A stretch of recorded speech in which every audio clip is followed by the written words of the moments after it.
भर नचई है सन 10-20 दे के किसली है डोरी में अंगूरी लगई है सन। अरे का बुझलू करे जा आइल बाड़ू नाच तो रात भर नचई है सन 10-20 दे के किसली है डोरी में अंगूरी लगई है सन। नौका छौड़वन के पीछे हटा के बुढ़ावो करत कांड हो हर किस्टा बाली के छोड़ यहाँ रसियन के डिमांड हो।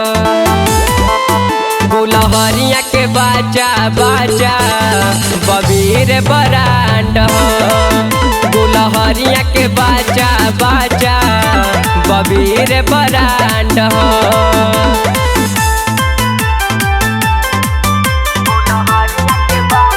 Music by Krishna ji.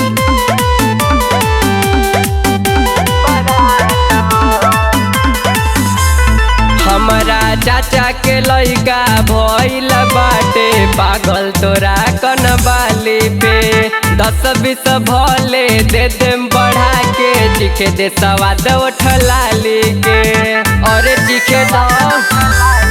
हमारा चाचा के लइका भइल बाटे पागल तोरा कन बाली पे 10-20 भले दे देम बढ़ा के चिखे दे सवाद उठलाली के। बुझन बवाली लगे अब हाली ना तो गरम होता मोहर मंड हो हर किस्टा बाली के छोड़ यहाँ रसियन के डिमांड हो।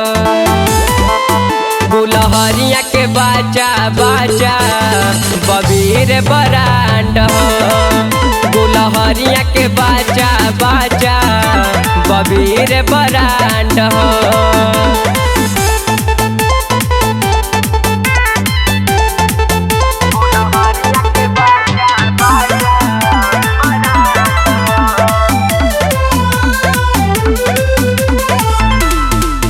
जनियाडू पांडू अपना एरिया के हई रंगदार रे दिन दहाड़ खुलेआम लेके घूमे नी हम हथियार रे बुझलू बुझ जनियाडू पांडू अपना एरिया के हई रंगदार रे दिन दहाड़ खुलेआम लेके घूमे नी हम हथियार रे। जय सिंह देहाती हवे खुरपाती अवधेश पर करत घमंड हो हर किस्टा बाली के छोड़ यहाँ रसियन के डिमांड हो। गुलहरिया के बाचा बाचा बबीर बरांड हो गुलहरिया के बाचा बाचा बबीर बरांड हो। अरे छारा से चोली छेद हो जाइए करे जा।